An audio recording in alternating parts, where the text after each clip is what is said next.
Okay guys, so this is the Havana Mambo twist hair. I haven't styled it or cut it yet, but I wanted you to see the braiding pattern I used and a little bit of the process I'm using to install only 2 bundles of hair. Actually less than 2 bundles of hair.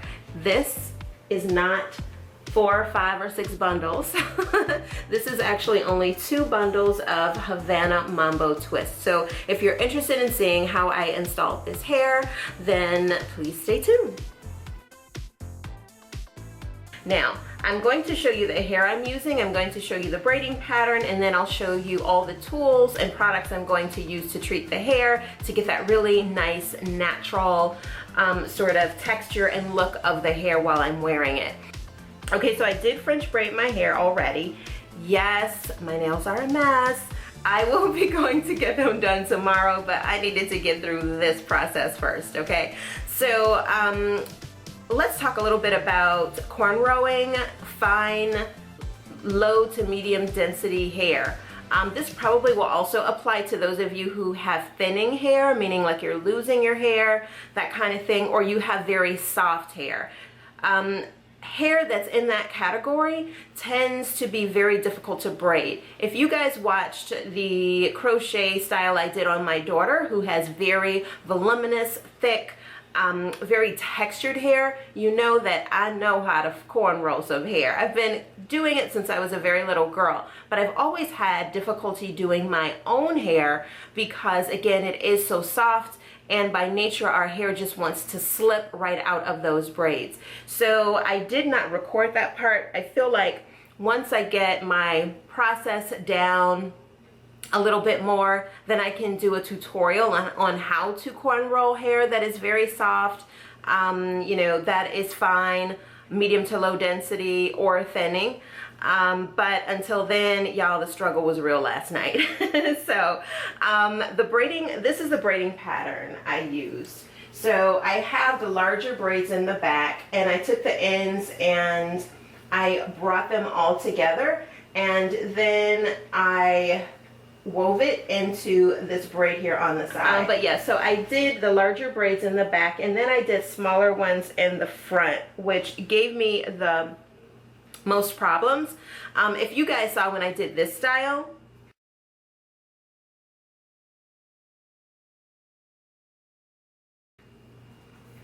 I mentioned that if you have fine, medium, or low density hair, it's best to do larger sections, and that's because it's easier to get that fine hair in those twisted or braided sections. I needed to do smaller sections up here because I wanted my parts to be pretty close together. I don't like the crochet look where the part is like an inch wide or whatever. I don't like that look. So I knew I needed to do smaller sections in areas where I knew I might want to put a part. So I have these in the front. I have 2 in the front, and they went about to the crown of my hair, of my head, and then I just wove them into this braid that I did in the back. That makes sense. The reason I did that and decided to join these was so I would have a natural end of my part. I don't like it when you see a part that just goes all the way back to the end of the hair. You have to struggle a lot just to hide that. So what I chose to do was just to join them together so there would already be a natural end to any part I chose to have in the middle of my head. The next thing I did was I created another parted area on this side. So I can do a part here. It's not as close together as this one, but if I wanted to, I could do a part here, or I could do a part here. These are all woven over, so again, I'll have that natural end to a part without it looking like this part just goes all the way, you know, to the back. I did a similar thing on this side. I can do a part here if I want, and I think I can do, if I wanted to do a lower part, I could do it here. So that was just my thinking while creating some of these the parts in my head, and you know, in terms of how I chose to link the ends of the braids. A lot of times people just bring them back into the larger sections here. I wanted to make sure, again, I had a means to kind of end my part, because that was important to me. If you don't care about it, then don't worry about it. But that's what I did. So I have 1, 2, 3, 4, 5, 6, 7, 8, 9, 10. I can't believe that. I have 10 braids in the front, and then I think I have like 4 in the back, 4 or 5 in the back. Now let's move on to the hair. So for this style, I'm going to be using the Havana Mambo twist. You guys have seen me use this hair when I've done this style.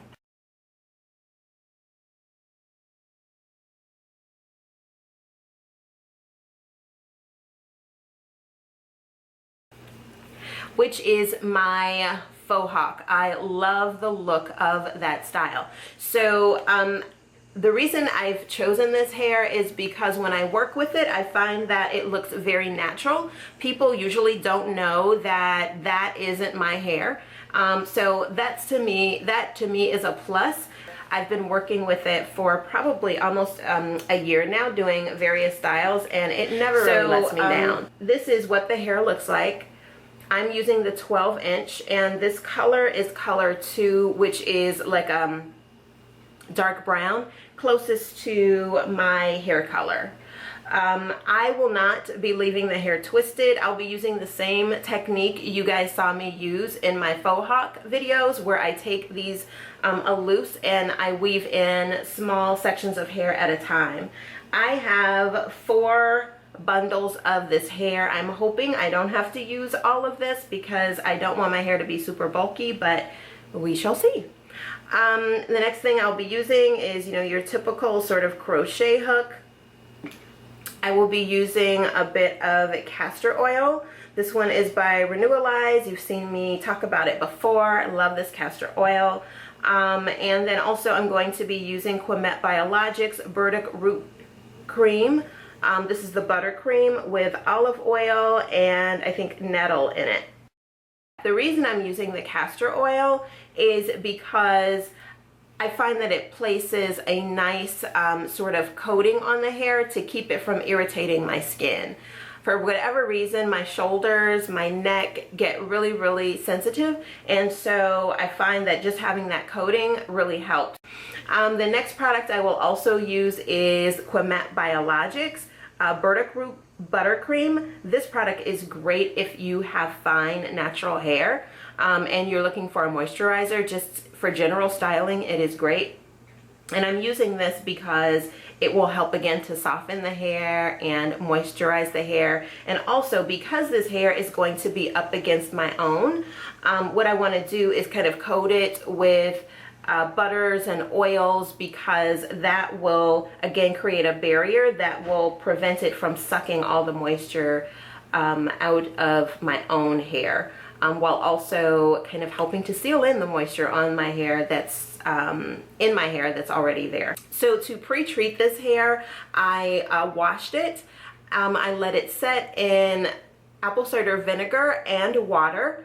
And then I swished in a little bit of clarifying shampoo, and I did that to remove any residue that might be on the hair. I tend to be very sensitive. My skin is very sensitive, and so in the past, if I've not done that, then I paid the price for it.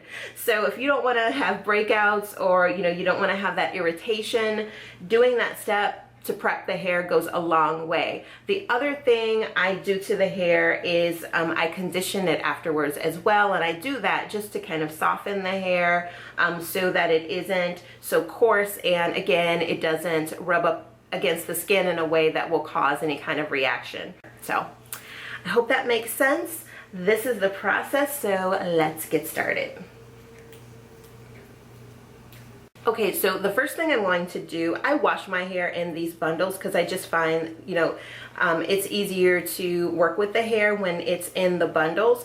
They come with these little ties on the hair when it comes in the package.